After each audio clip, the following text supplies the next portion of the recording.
नमस्कार दोस्तों, आप सभी का स्वागत है हमारे हिंदू धर्म ग्रंथ यूट्यूब चैनल पर। अपने पूर्वजों की आत्मा की शांति के लिए पिंडदान की विधि को निभाना आवश्यक है। मृत्यु के बाद आत्मा की शांति के लिए श्राद्ध में ब्राह्मणों को भोजन कराते हैं, क्योंकि ऐसी मान्यता है कि हमारे पूर्वज श्राद्ध में ब्राह्मणों के रूप में भोजन करने आते हैं और इससे आत्मा को तृप्ति मिलती है।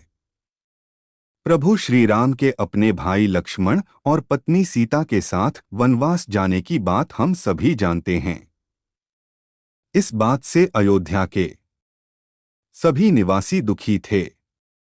राजा दशरथ राम और लक्ष्मण के वियोग के इस दर्द को झेल नहीं सके और उनकी मृत्यु हो गई। पिता की मृत्यु के इस खबर से राम और लक्ष्मण सभी को गहरी ठेस पहुंची। दोनों ने ही जंगल में ही पिंडदान करने का निश्चय किया। इसके लिए राम और लक्ष्मण दोनों जंगल में ही आवश्यक सामग्री को एकत्रित करने के उद्देश्य से निकल गए।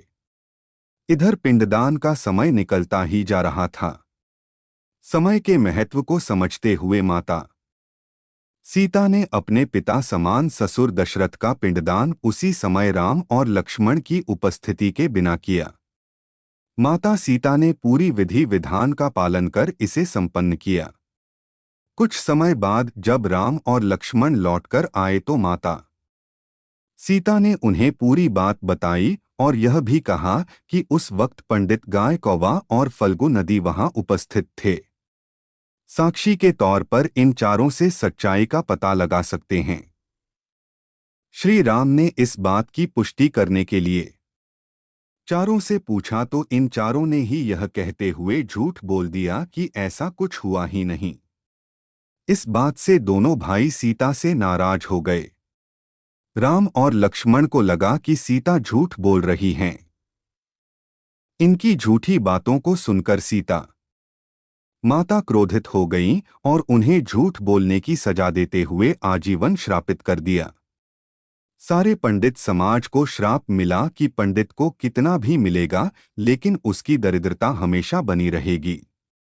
कौवे को कहा कि उसका अकेले खाने से कभी पेट नहीं भरेगा और वह आकस्मिक मौत मरेगा।